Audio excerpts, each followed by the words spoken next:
Pertama-tama saya ingin memperkenalkan terlebih dahulu alat dan bahan apa saja yang akan kita gunakan dalam pertolongan persalinan. Nah, di sini sudah ada bak partus yang berisi 2 buah klem, kemudian ada spet 3 cc, ada gunting tali pusat dan tampon. Ada kapas DPP, kemudian ada kom dan pengisap lendir. Setelah itu ada nirbek, kemudian nal apabila terjadi robekan perineum, kemudian ada jepit tali pusat. Tidak lupa Doppler dengan gel. Nah, adapun alat APD yang akan kita gunakan, yang pertama yaitu masker, kemudian topi atau penutup kepala, ada kacamata, kemudian ada celemek. Setelah itu ada sepatu boot dan handscoon. Kemudian ada pun perlengkapan yang lain yang harus kita siapkan, yaitu ada handuk sebanyak 2 buah, kemudian ada perlak, ada pakaian ibu dan bayi, dan baskom untuk penyimpanan bahan-bahan yang kotor dan untuk larutan chlorine. Setelah itu ada tempat sampah infeksius dan non-infeksius. Nah, itulah alat dan bahan yang akan kita gunakan dalam pertolongan persalinan. Nah, sebelum kita melakukan tindakan, alangkah lebih baiknya bila kita menggunakan APD terlebih dahulu. Nah, di sini saya sudah menggunakan alat APD lengkap yang terdiri dari topi, kacamata, masker, handscoon, celemek, dan sepatu boot. Nah, sekarang kita masuk pada langkah APN. Untuk yang pertama, inspeksi adanya tanda persalinan kala 2 seperti yang tertulis di berikut ini. Dekatkan peralatan pada pasien, membersihkan vulva dan perineum dengan kapas Teflon dan nirbeken. Dimulai dari labia mayor terjauh, kemudian kapasnya kita buang pada nirbeken, kemudian mengambil kapas baru, lanjut pada labia mayor terdekat. Kemudian labia minor terjauh dan labia minor terdekat. Setelah itu yang terakhir yaitu dari klitoris sampai ke anus. Bereskan peralatan yang telah kita gunakan. Setelah itu kita lakukan VT atau pemeriksaan dalam dengan memperhatikan 10 indikator VT. Untuk tata caranya bisa kita lihat pada video beserta penjelasan. Celupkan sarung tangan kotor dalam larutan klorin, melepas secara terbalik, dan rendam dalam larutan klorin selama 10 menit. Selanjutnya kita lakukan pemeriksaan DJJ atau denyut jantung janin. Berikan jeli pada bagian perut kanan bawah ibu. Setelah itu mengambil Doppler untuk mengecek apakah denyut jantung janin masih dalam keadaan normal. Dengarkan selama 1 menit.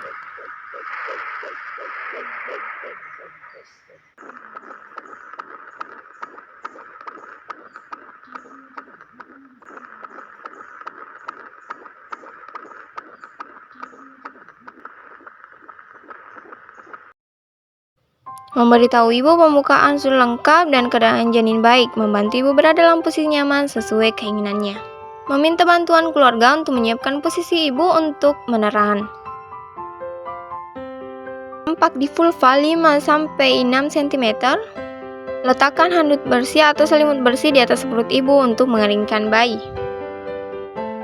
Dan meletakkan kain bersih yang dilipat sepertiga bagian di bawah bokong ibu.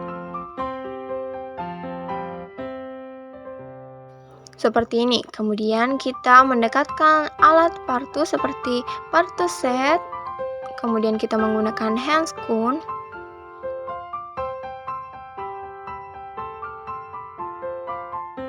Saat kepala bayi terlihat di vulva 5-6 cm, tangan di kepala bayi dan lakukan tekanan yang lembut dan tidak menghambat pada persalinan. Melindungi perineum dengan satu tangan yang dilapisi kain tadi. Membiarkan kepala bayi keluar perlahan-lahan, menganjurkan ibu untuk meneran perlahan-lahan.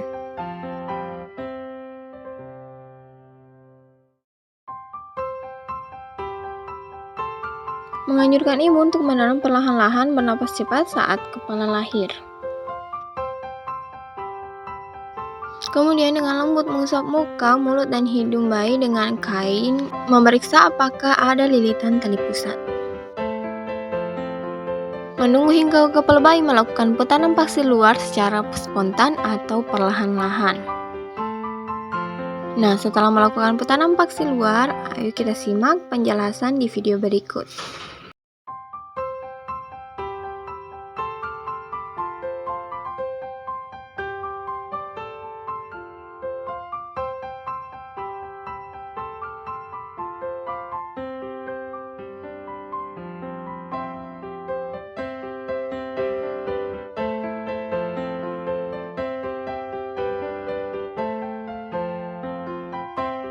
Segera mengeringkan bayi, membungkus kepala dan badan bayi kecuali bagian tali pusat.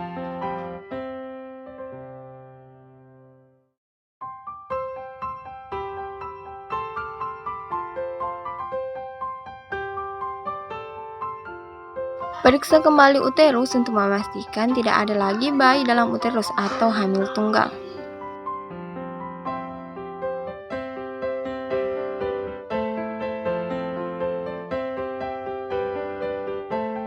Setelah itu, membuka partostet dan beritahu ibu akan disuntik oksitosin agar uterus berkontraksi dengan baik. Dalam waktu 1 menit setelah bayi lahir, suntikan oksitosin 10 unit IM di sepertiga paha atas bagian distal lateral dan lakukan aspirasi sebelum menyuntikkan oksitosin.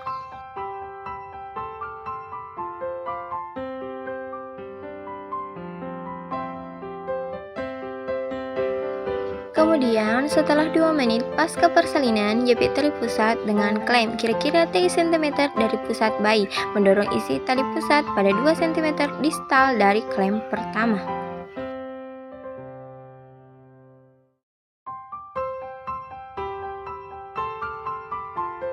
Menjepit tali pusat dengan klem kira-kira 3 cm dari pusat bayi, mengurut pada bagian tali pusat mulai dari klem ke arah perut ibu dan memasang klem pada 2 cm dari klem pertama. Memegang tali pusat dengan satu tangan melindungi bayi dari gunting dan memotong tali pusat di antara 2 klem tersebut.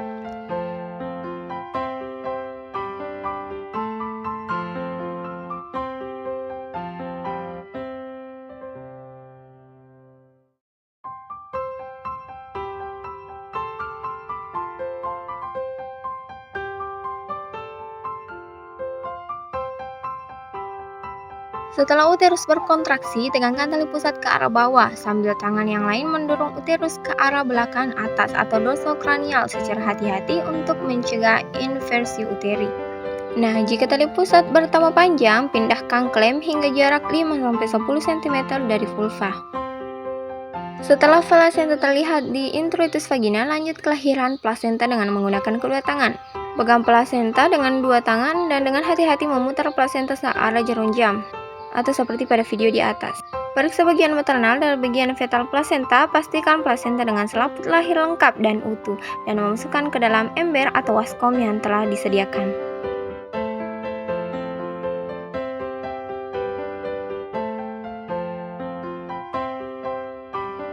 Setelah plasenta dan selaput ketuban lahir, lakukan masase uterus. Letakkan telapak tangan di fundus uteri, melakukan masase dengan gerakan melingkar dengan lembut hingga uterus berkontraksi.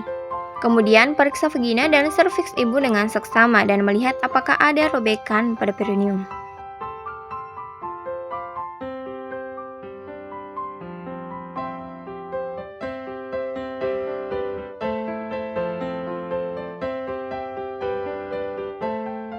Celupkan sarung tangan kotor ke dalam larutan klorin 0,5%, melepaskan secara terbalik dan merendamnya selama 10 menit. Nah, untuk yang terakhir, bereskan semua peralatan yang telah digunakan.